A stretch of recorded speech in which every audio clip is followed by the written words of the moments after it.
Hard Rock Hell, and I've got the pleasure of talking to Brandon from the awesome Crobot. Hey,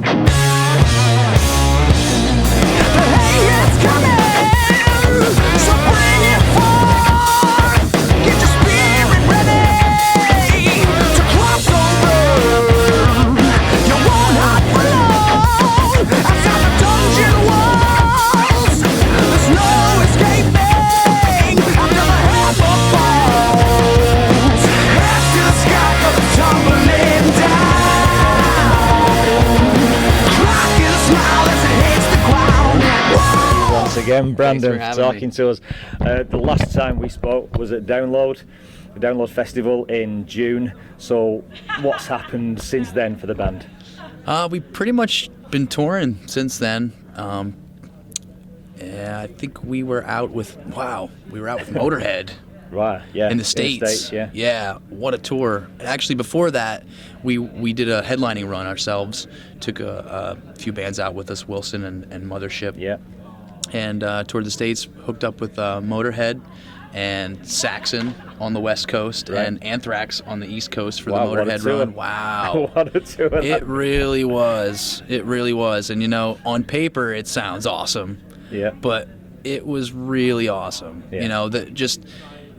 The band, the crew of Motorhead. We've been out with Anthrax before.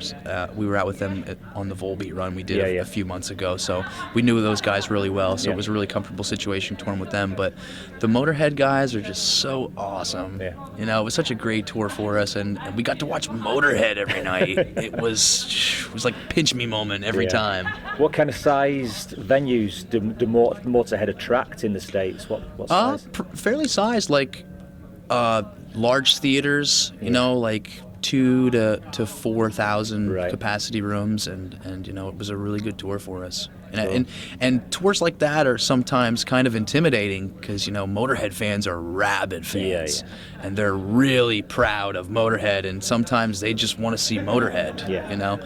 But everybody was very receptive. They welcomed us with open arms, and it was really really good run for us. Excellent. You played the main stage this afternoon at Hard Rock Hell. How was that for you? Wow. The atmosphere in there was just electric. Yeah.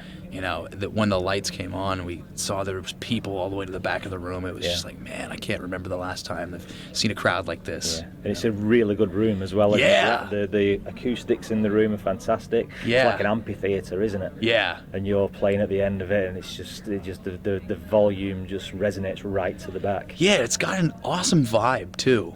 When we first got here, I just kind of accidentally walked into the room, and it was like, whoa. And it was just it's just so dark and eerie, and the lights were just it was a great stage to perform on. Yeah. So it went really well for you. Good Yeah. stuff. Your first album, Something Supernatural, has been out it's been over a year now, hasn't it? Yep. Have you got another album in the pipeline? Yeah. Will we be seeing one in 2016? Yeah, absolutely. We hope we'll get into the studio sooner rather than later at the beginning of next year, but we don't have anything scheduled as of yet, but we do have quite a bit of new material. We have unveiled some of it tonight during the show, and we're really excited to get back in with the machine and just and pump out another one. Have you got more of a writing process still to come, or are all the songs written already? No, we're constantly writing, so we'll probably write even up until pre-production of the album, and try to go in there with as many songs as possible and try to weed out the ones that which is always a tough task. Is last time we went into studio we had like 25 to 50 songs. Really? And narrowed it down and narrowed it down again, and it's tough putting your children on the chopping block. It's a difficult task, but we've got quite a few that I know we're all really excited about, because we're stretching the ends of the spectrum. They're getting darker, they're getting heavier, they're getting funkier at the same time. Cool. So it's we're really excited to get it out there. And are the song titles as elaborate as they were on Something Supernatural? Yeah, we got for instance, Welcome to Fat City is one. Serpent Shepherd. Now it remains to be seen whether or not they'll actually make the album. Yeah. But there are definitely some stories Along to come. the same lines as the first Oh, yeah. album, because as I spoke to you about it before, I love elaborate song titles, and Yeah. you've got the best ones. Oh, thank you, man. So apart from recording the new album, what have you got planned for 2016? We got a few dates with Clutch at the end of this year, but Is that in the States? Yeah. Yep. Yeah, it's like 4 or 5 dates. We're just doing like right after the holidays. We're going to do a short stint with those guys.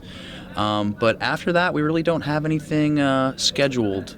But like I said, hopefully we'll get into the studio January, February, pump out another album, rinse and repeat the cycle. Yeah. You've almost finished your UK tour, along with Scorpion Child and Buffalo Summer. How has that been for you? Excellent. We were so excited to come back over because we had the very short stint we did with the Virgin Marys our first time, and then we had Black Label Society, which was a great tour for us over here, and then we had Download Festival, which was an amazing day for us. So we really wanted to come back and see how things have progressed and to see how the crowds would be, and I got to tell you, this is our home away from home now. Cool. It really is, and we'll keep coming back as long as there's people there. Yeah. And we're tending to do a little better here than we do in the States. So Really? you'll probably be seeing a lot of us. Is it that way at the moment? Are you doing Yeah. better here than you are in the States? Yeah, it's tough in Obviously, the States. sorry, so each state will be different, won't it? Yeah. It's tough because there, it's so big. So there's pockets of areas where we do really well, and then there's pockets where we've been there quite a few times and maybe it's been the wrong time or always on a weekday, but over here it's been way more consistent with full rooms and people that are wearing Crobot shirts and knowing the words to the songs. It's crazy. It's crazy. Excellent. One last question. I've asked a few bands so far today. You're obviously you've played in the middle of a festival today with bands playing before you, bands playing after you. If you could choose the 2 bands that play before you and the 2 bands that play after you, who would they be? And any bands? Any band. You can resurrect a band as well. Wow. If they're a defunct band, anything you want. I'm gonna Basically, it's who are your influences, but I want them in that order. Wow. I don't know that I couldn't say that anybody would open for us. You can have anybody. Anybody you want, if you want to open for you. You know what? I'm going to go back and give our brothers props from Dallas, Texas, Mothership. Yeah. We just had them out with us on a tour, and they are amazing. They're a great group of guys. They got an awesome, straightforward rock sound, and they're there. They're living it every night. It's great. Yeah. Mothership and Scorpion Child, another great band. Yeah. We love those guys. Good couple of bands to open. Yeah, and man, bands to after us, I would say we are really gunning for Graveyard. We want to get on a Graveyard tour so bad. Yeah. So I'm going to say Graveyard. Yeah. And to round the night out, I'm going to say Clutch. Excellent. Clutch. Good lineup. Yeah. Excellent lineup. So one of them you're already playing with, one of them Yeah. you aspire to play with, the Yeah. other 2 you already played with. Yep. So excellent lineup. Well, thank you, Brandon. It's been a pleasure talking to you once again, man. Anytime. And hopefully see you again next year. Absolutely. Speechless and now choked up. Justice attached to